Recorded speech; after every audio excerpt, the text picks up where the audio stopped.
Welcome back to the Daughters of the Moon podcast. We're grateful that you can join us for another week. And today we're very excited. We have Gail and Gregory Hoag with us. They are revered leaders, speakers, and teachers, and are revealing how the universal patterns displayed in sacred geometry play a foundational role in the evolution of consciousness. There is magic in how they met and how they brought their individual gifts and wisdom to a marriage that advanced this knowledge into the world. They've dedicated their lives to making sacred geometry accessible to all and to using their knowledge to inspire a more peaceful, harmonic world. And they have also written a book, Sacred Geometry. So we're going to talk to them today. You'll notice that my mom Barb is missing today. She'll probably sneak in about midway through this interview. So just so everybody's aware in case she's not here and then shows up. So welcome to you guys. We're so excited to have you on our podcast. Thank you, Kim. Thank you for having us. Yeah, so can you tell us a little bit about how you got on this journey and how you came to be doing sacred geometry? Yeah, we always like to share about how universe plays with us. And in our case, we both had backgrounds that had some similarities, but we didn't actually meet until I was 35 and he was 37. And the way that things evolved, I had recently moved to Boulder, Colorado from the East Coast. And I had been really excited about the work of Buckminster Fuller for many years. I loved how his mind worked, and he was so he was so able to help me understand my relationship to universe. And so my background was that of an artist. And when he passed away, I had been doing a lot of consciousness work.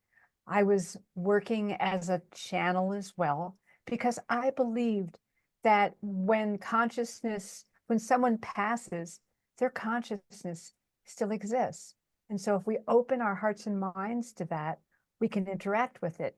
So after Fuller passed away, I, in meditation, just asked, would you be open to teaching me more, because I love your work?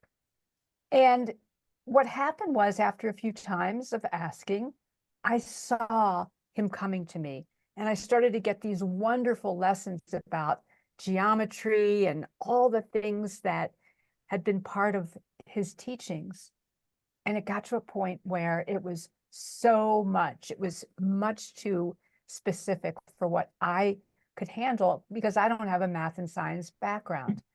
So I just put it out to the universe and said, look, either, just kind of like tamp it down, or let's stop here, or send me somebody that we can do something with this.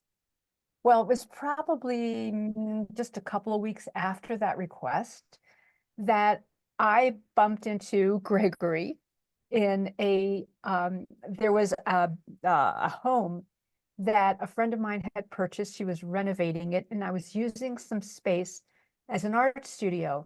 And so I was just checking on paintings that I had just had sent to me from New York.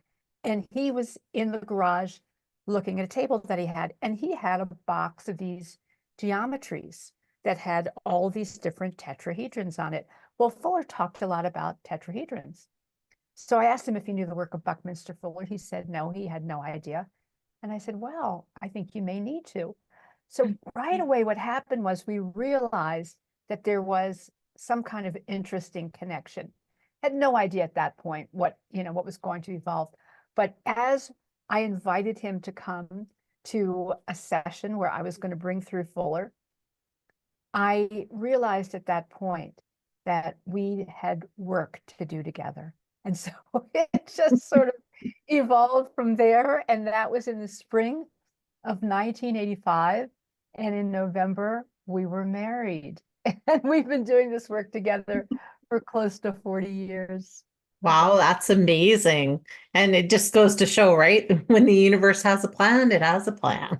Yeah, isn't that the truth? It really is. And it's important that we allow the plan to take hold, because It didn't happen so quickly for me because, as it turned out, after we started connecting with each other, I pulled this card out of my wallet. It was the only card I had in my wallet, and someone had given it to me the year before. It was a little handmade card with a picture of a painting taped onto the back, and it was for Gail. So someone told me, you need to meet this woman, but it took a year later until I sold my house and bumped into her in the garage. But the reason I didn't know about Bucky, I didn't really know anything about sacred geometry. I was building what I was being instructed to build by higher guidance. You see, about 4 or 5 years earlier, I had an experience after building a very expensive pyramid with a friend. And when I say expensive, it was only 10 feet high, but probably cost close to $250,000 in today's dollars. And we took turns sleeping in it, and it set off my Kundalini. That's an energy flow from the earth that moves back through our body, reaching up toward higher self, reaching up towards soul. And so it's a very intense experience. At least it was for me. It was like fire running through my veins, and it gave me a sense at times of almost schizophrenia, where I had no sense of space, time. I had no way of orienting myself. And yet, after a year or so of this real intense energy, which was burning holes in my hands and my feet, it was moving through my body so strongly. And then I began to tune in to higher information. I could speak and get information from non-physical beings about how the physical dimension works and how energy works. So I started building these geometries, and then when I came across Gail and I had the box in my car, I brought some out and she started putting her hands over them, and she could feel the energy. And I had studied the sciences in college, so anytime someone came at this from that perspective where something was going on, it was beginning to really shake my reality totally.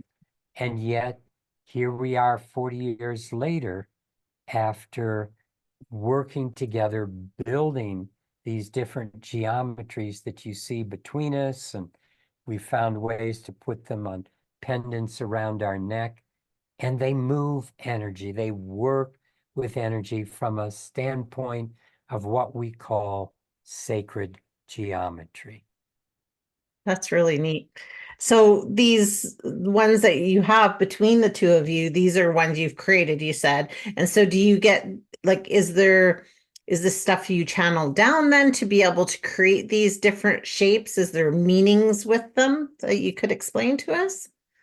Oh, yes. And, that's why we've got a book to go into it more. But um, to to start back a little bit, it's like everything in universe follows patterns and rhythms and cycles. We see the cycles in our seasons that go on, and yet these yearly cycles, there are cycles that we can measure with the way the stars move in relationship to the earth that go on for almost 26,000 years. And these cycles move energy in different ways at different times. And they relate to the way the sun and the sunspots put out energy on certain cycles. The moon and the earth have a relationship where they work together to create a dynamic that is totally aligned with life. And so for those of your listeners that can see, I could show you a few images that might explain what it is we're talking about. Okay? Yeah, absolutely. We'd love that. So, for example, this is a picture of different spirals from a nautilus seashell, a sunflower, actually a galaxy that's working with a spiral that's based on something called the phi ratio. And so you can see with the broccoli underneath that it's forming these spirals, and it's like a fractal. It keeps getting smaller and smaller, and yet the big image is like the tiny image of this spiral that's on each one of those peaks. Well, a human being actually is built along these same ratios. So when I measure my hand to my elbow and then divide the bigger distance by the small distance, it gives me this number of 1.618 ... It just keeps going. It means it's an infinite series. Math, they call it irrational because it never resolves. It never ends. But the head to the navel to the feet, all these different relationships of our human body follow these proportions, even down to the very DNA within each cell. Within each aspect of our body, we're seeing this same proportion and relationship. So when I talk about the moon and the sun and the earth, we can start to see how some of these geometries, like we call them the Platonic solids, there are only 5 of them that all have equal faces and are regular on every side. They all have equal angles everywhere. And when you add up the number of degrees on each of their faces of these top 3, multiply by 100, and you have the diameter of the sun. These next 4 give us exactly the diameter of the earth. When you transcribe the degrees into miles or transform it into miles, and a cube has the exact number of degrees to equal the number of miles in the moon.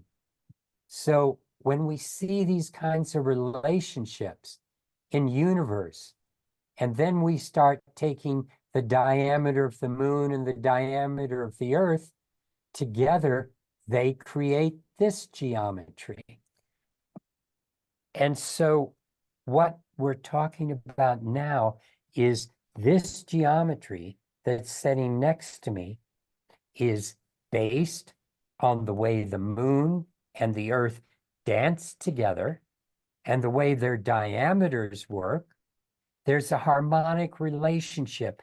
Universe loves harmonic relationships. It's like a C tuning fork that will start to vibrate when you play a C tone on a piano. It will start to create relationship. Energy is being transferred, moved. And so when we have geometries that are dancing the way the moon and the earth dance together, plus this is working with those same phi ratio relationships that we saw with the nautilus shell, the sunflower, head and our bodies. So our bodies are relating to this.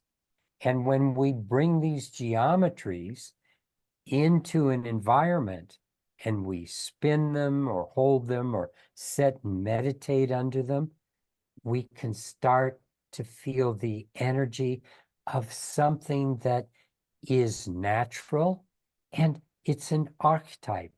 That means it existed before creation. All those platonic solids weren't invented after the sun and the moon and the earth. They actually, those proportions, those aspects, those numbers existed before creation. And so it's seen the way everything in creation is perfectly aligned and related so that energy can flow. It can flow in time, it can flow in space, it can flow in geometry and measure. And so many ancient civilizations worked with very particular measures that they found were already existing in the natural world.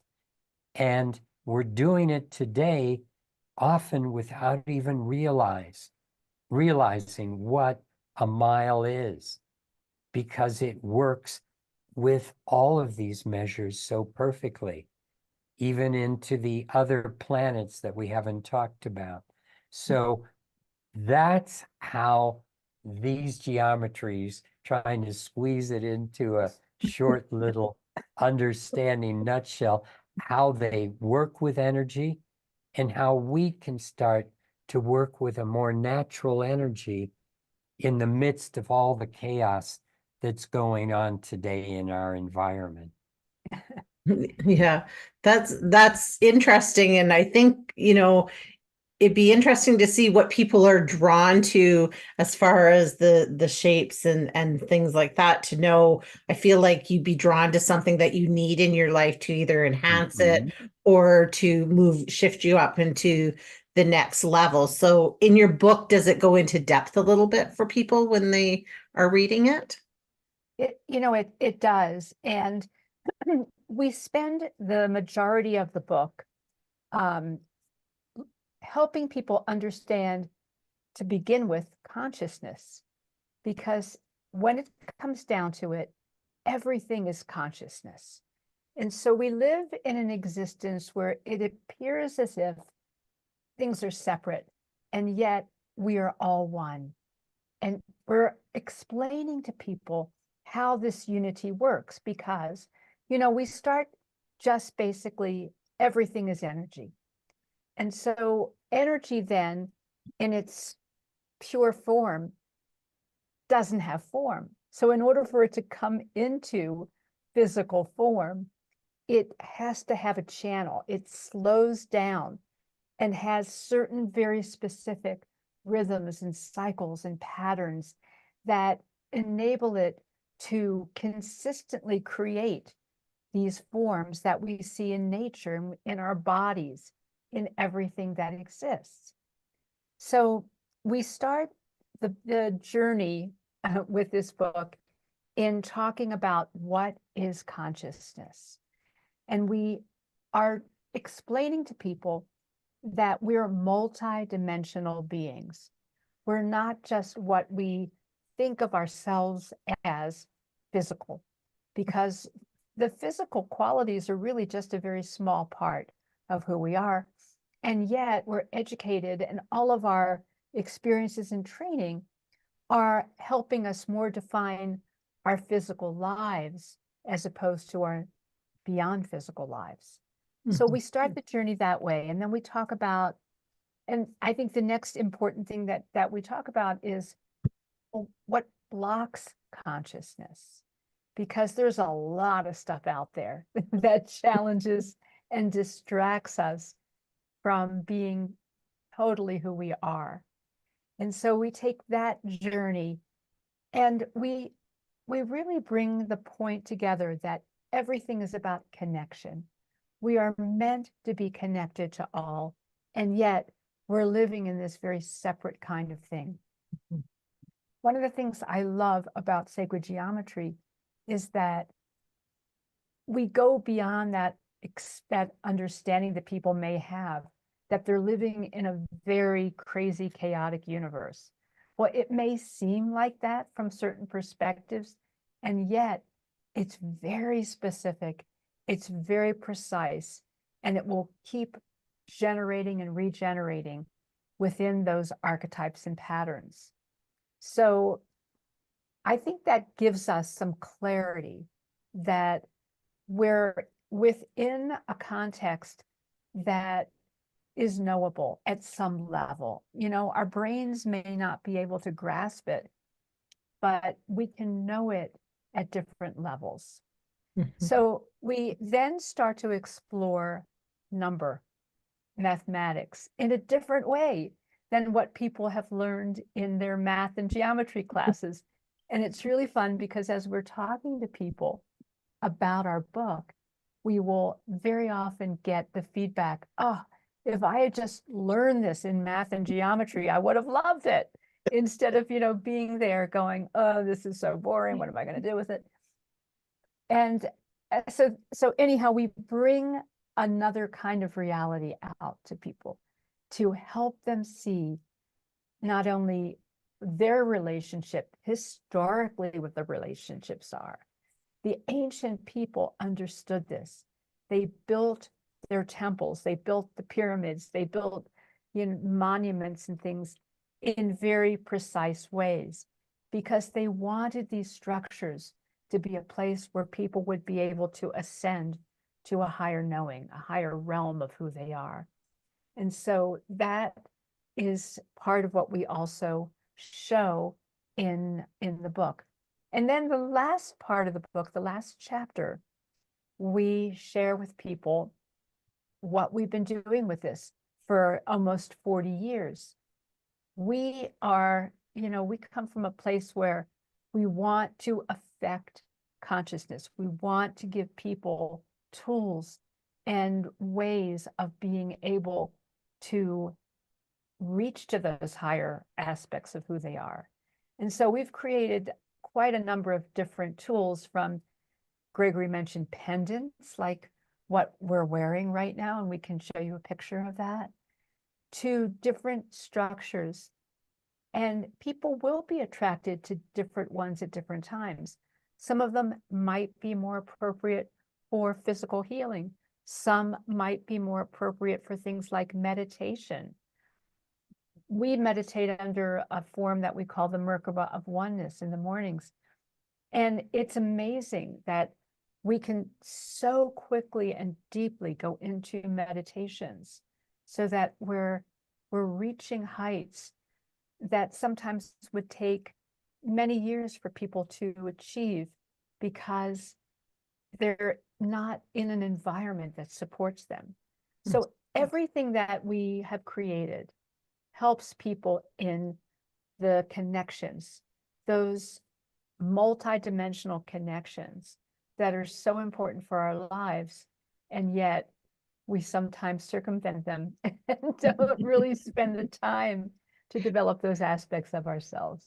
Yeah, absolutely. And I 100% agree. If I would have learned stuff like that in math and yeah, I would have paid attention a lot more, I think, because it was just one of those ones that I'm like, okay, I get it, so I have to have it, but I'm not really that interested. So, but Yeah. I love that. And also I was thinking when you were talking, I remember when we were growing up, my mom always had this prism, and then she always had like a crystal in there.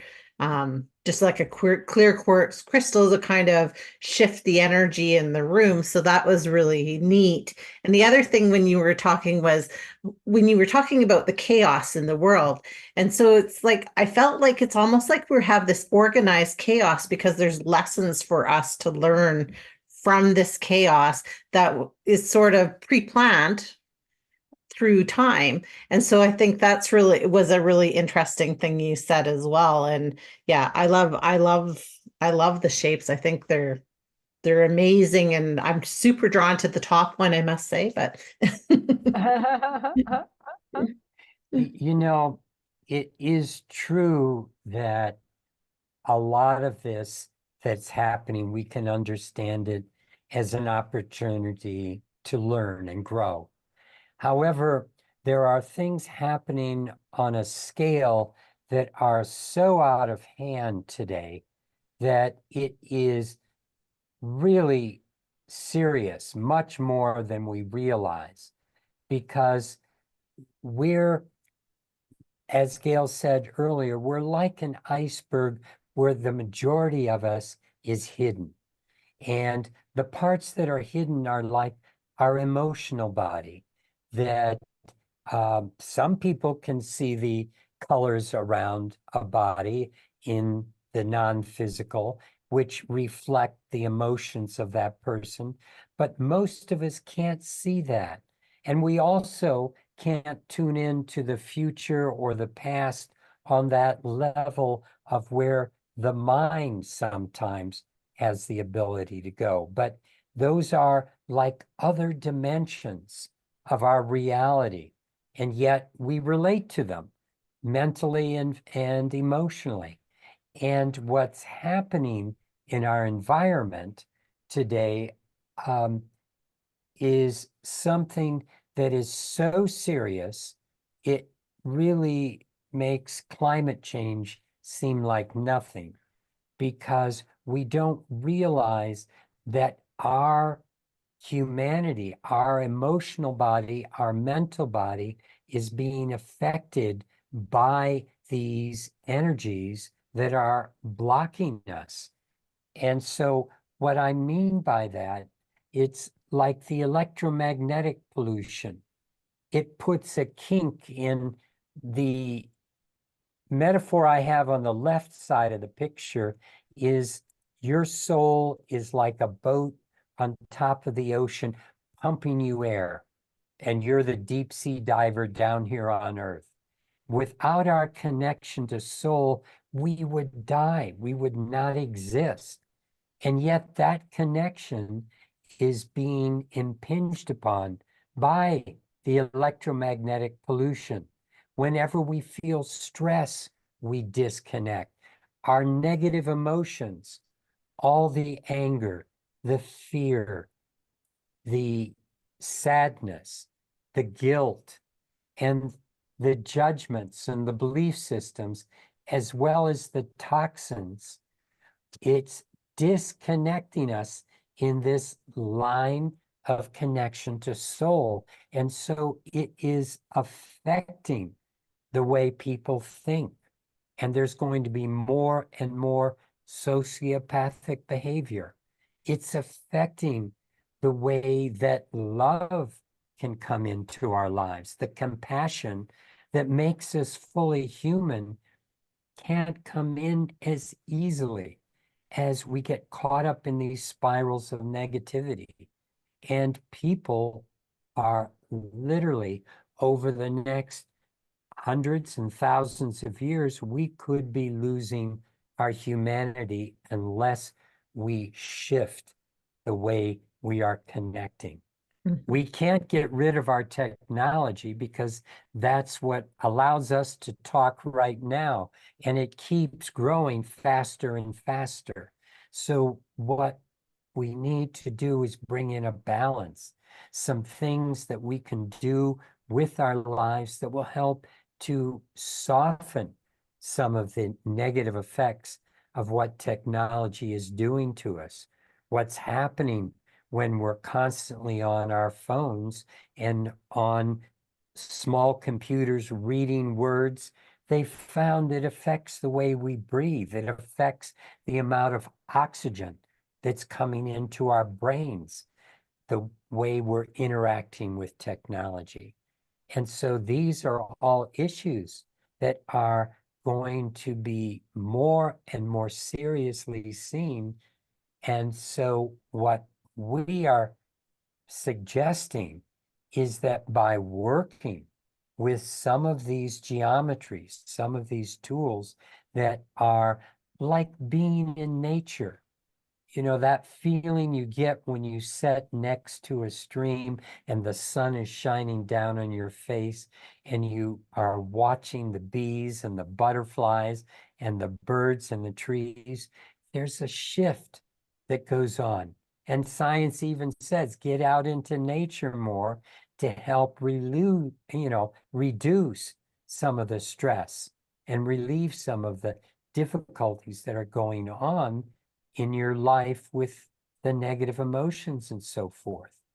And so we can bring that same type of energy into an environment. And even as we said earlier, put it on people's bodies. And I will show you a picture of what we're talking about with the pendants that we're wearing. This is one pendant with two sides. Okay. And one side is toward your body or the other side. And the difference is that one side will move the energy up and be more mental and higher energy focused. The other side gets you more into your heart, into the earth, and feels more grounded. So by doing the flipping from one side to the other, you can experience moving energy in your body, and all the time you're connecting to higher aspects of yourself, because we have about 35 antenna systems inside. And what starts happening to people is their intuition starts going up. Their sense of well-being starts getting better. Even the energy they put out, we attract to us what we put out, and yet we don't realize it. So in one case, I had a grandmother tell me that what I love about the pendant is that my grandkids used to run away from me when I visited. Now with the pendant, they crawl all over me. Aw. And it's because they're attracted to the energy. Mhm. Kids and dogs and cats and animals, it affects the way our energy shifts our reality.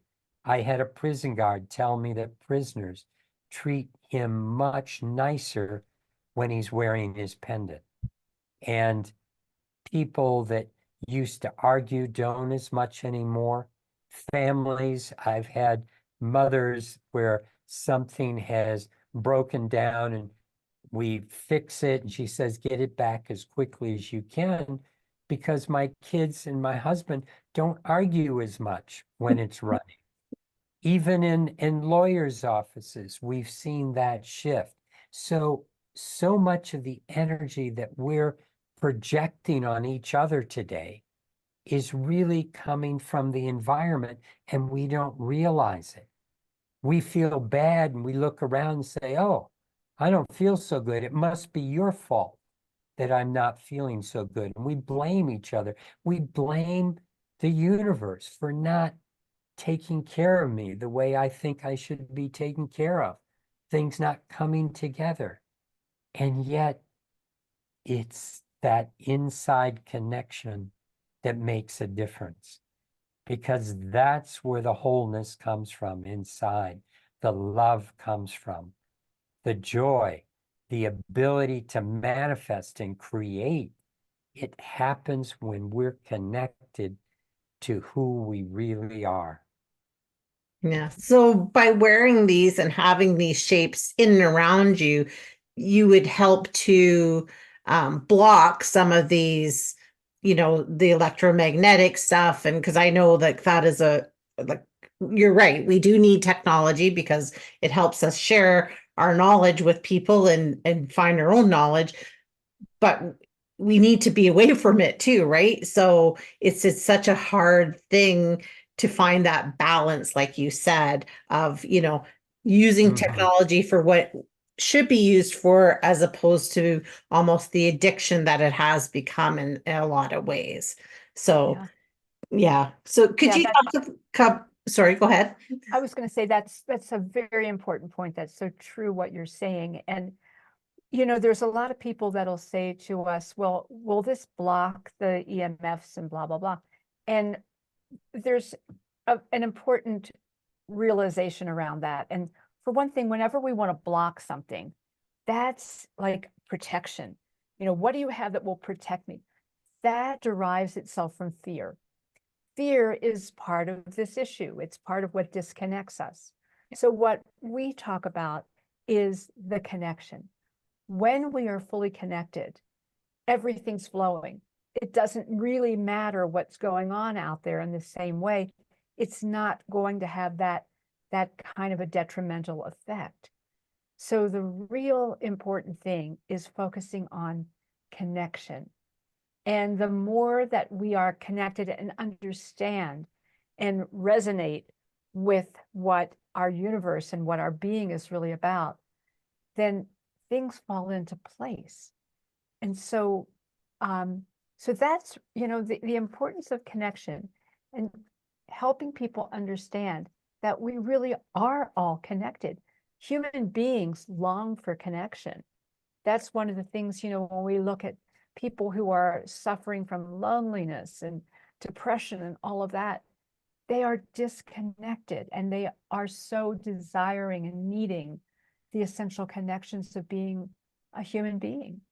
And so all of our technologies is really based on supporting people in those connections, and they're based on the principles of how universe is created. And that way we're in that harmonic, and that harmonic supports us in having a healthier, more productive life. Yeah. Yeah. Do you feel like interconnectedness is the start of it? Is that we have to be connected to our own self and our own soul and our own higher being, and then we can emit that out into the world more, and we connect with other people on a different level when we find that balance within ourselves? Absolutely. Yes. We must start from ourselves, you know. A lot of people, when they're looking for a relationship, what they find is that, number one, before they look for the love of their life, be right here. You are the love of your life. Find the love that you have within yourself. And, you know, it's not a limited thing. Love is such an unlimited thing. So the more that we connect to who we are at all those levels, take away those judgments, take away the fears, take away the things that seem to have distracted us from appreciating and receiving who we are. That's where we really take off in our lives. Yeah, I would agree with that, because I know when I'm in balance with myself and I have my morning practice of meditating and things like that, I know that I put out a different energy than when I'm not in balance with myself. And I can see it through just the way that I receive abundance and the things that are given, or how I interact with people, and how, if I'm in balance, just like you were kind of saying, is like kids and animals are super attracted to me. And I had no idea as a kid. That's why kids were always attracted to me, is because I had this energy about me that, you know, life is good. There's love. There's, all that happiness.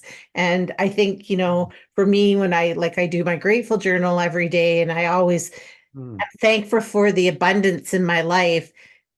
And that's not just a monetary thing. That is just like all the abundance of love and everything else. And so I think I love this, and I can't wait to dig into your book. I haven't yet read it, but I'm totally getting it because it intrigues me. And I think it's an important message to share with people of how we can find these shapes in nature, to bring them to ourselves, and how we can help to bring them into our lives to help protect ourselves and bring this more love and connectedness with each other. Absolutely. This really comes down to, why are we on this planet? Why are we alive? And essentially, I think a lot of it is to make that connection inside that we've all been talking about, and to bring through more love. And in that process, find out, in the connection with spirit and soul, what it is that I can most freely share with others in my life, because we're really here to be of service to all, because it is one body. But we talk about that in New Age thought, but it's very difficult for people to really experience the unity under everything, and seeing all these mathematical principles constantly be playing themselves out, where you see the relationships. Everything in universe is related. Everything in universe is connected, because that's how energy flows, through these connections. And in quantum science, they talk about, the effects of being connected, and the effects of energy flowing across the universe faster than the speed of light, which is a perception that we're beginning to understand. There is an immediacy in everything being connected, and we can be part of it. It's like learning how the universe dances so we can dance too. And that's what we're doing with these geometries, with these different tools, just getting into feelings of how the universe is doing it naturally. And then we can naturally move along in the same rhythms. Right. Yeah. No, I love that. So your pendants, do you sell them then on your website, or that people could access them? We do. We do. They're on our website, which is iconnecttoall.com. It's the letter I, the word connect, the number two, the word all, ALL.com.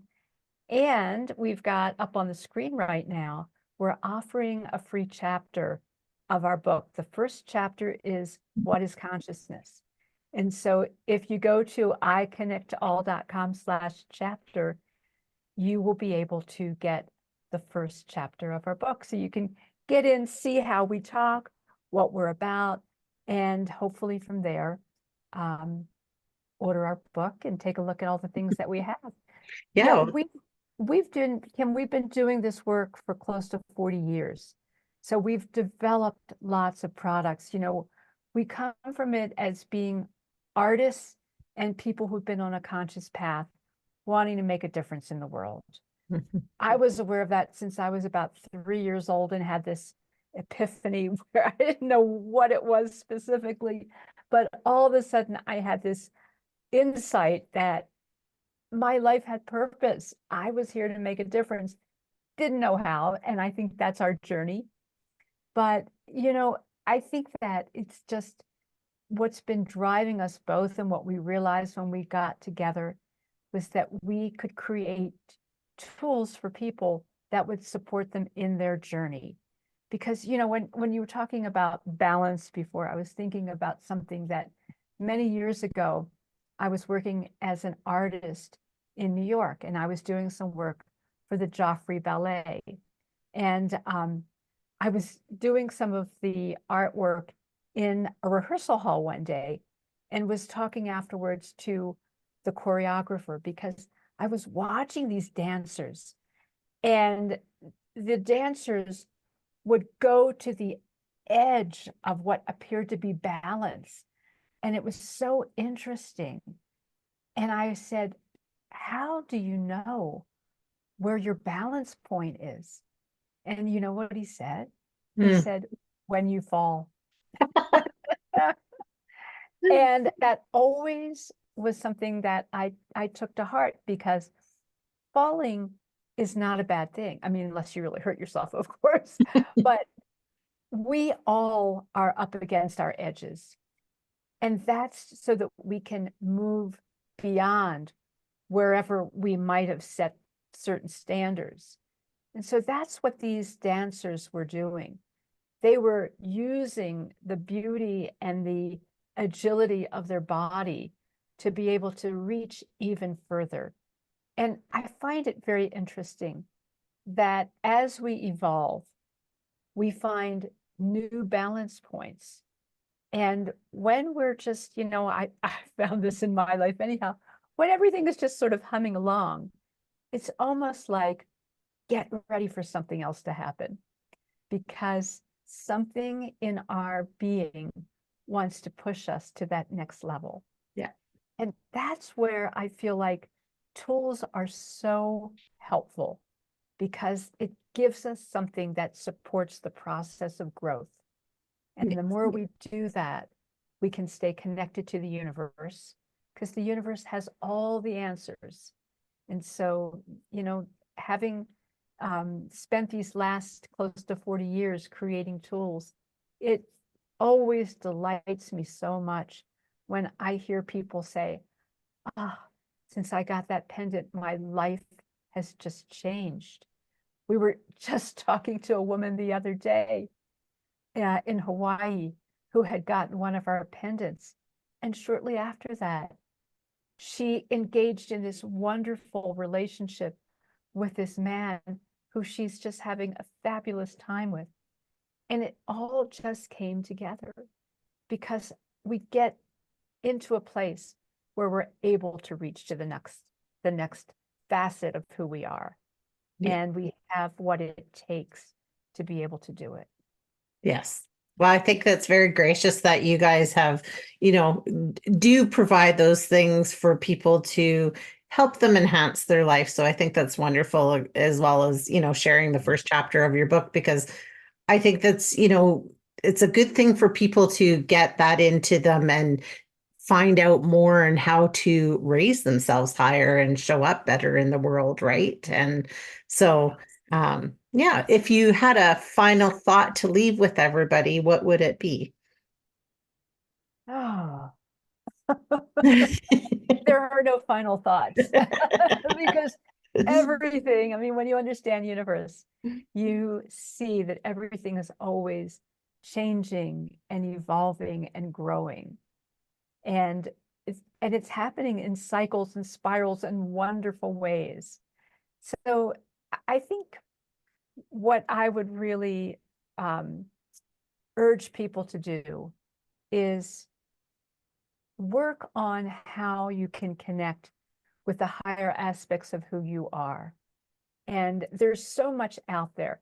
And I love, Kim, what you said before with your gratitude journal, taking those moments every day to be grateful, to open ourselves to all of the gifts that are here, because they are so magnificent and just so varied. And we live in an incredible place. And the more we understand that, and we can feel that universe supports us, universe loves us, universe is us, and the way we are made is reflected in the most beautiful rose that we can see when we're walking in a garden. And I think the more we appreciate who we are and what's around us, the more love just emulates on this planet. And that energy makes the difference. It shifts everything. I love that. That's beautiful. So thank you for sharing that with everyone.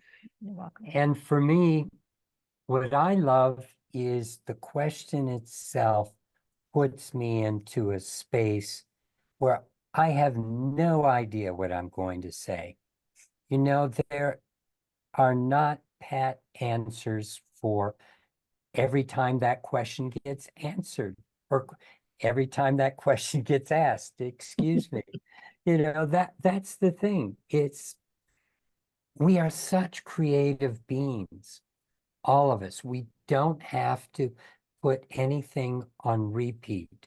And yet we often do. We get caught up in the same things, and we get out of the ability to see the uniqueness, that joy, that love, the journal of what you're grateful for. I agree, that's a wonderful thing to do. And another journal, perhaps, that would be wonderful for each of us to start to take note of, even if it's just mentally, is what puts us into a state of wonder? What puts us into a state of awe?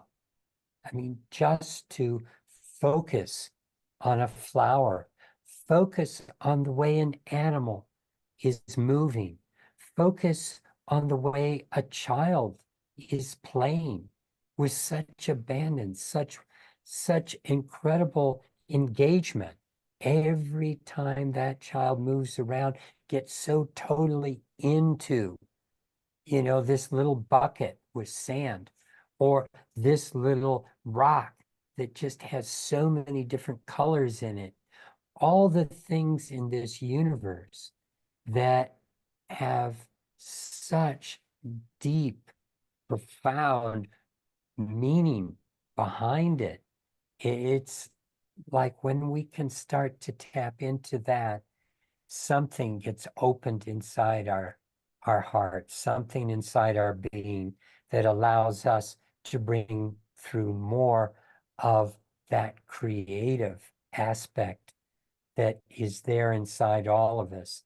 And I think that has a lot of healing potential, that has a lot of potential just to bring our lives together in new ways that we haven't thought of.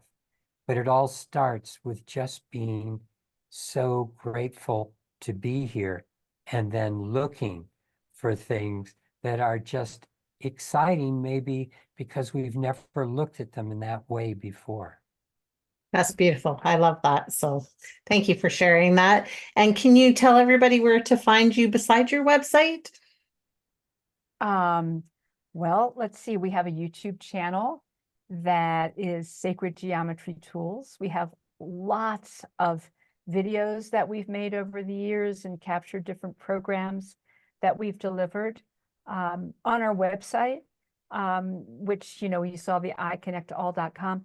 There's a lot of information on there, as well as the products that we have, where I'd say we're pretty information heavy because we love to share what we do. And part of that is because, when we first came across this was like, it was our journey, and we needed to learn what it was. And we were very fortunate to have learned from some wonderful sacred geometry masters back in the mid 80s. And so we have just a lot to share that way. I would just urge you to check it out. Check out our book. Our book was just published in January, and we're really getting great feedback. People are loving it and seeing how they can see the world in a new way, see mathematics in a new way, understand the relationship to the universe in a deeper way. So Well, wonderful. I will share all of that in our show notes. And it's been such a pleasure sharing space with you and learning all of this and everything that you've shared with our followers. So hope one day that you maybe come back and we can get more into the sacred geometry, because it's very interesting. And I think that, it helps to shift when we're talking about it, the consciousness with people. So thank you so much for joining us today. She's in spirit. So Okay. thank you so much. Thank you very much. Oh, We thank appreciate you. you, and blessings to your mother as well. Thank you. Yes. Yes, thank you. And everybody else, tune in next time.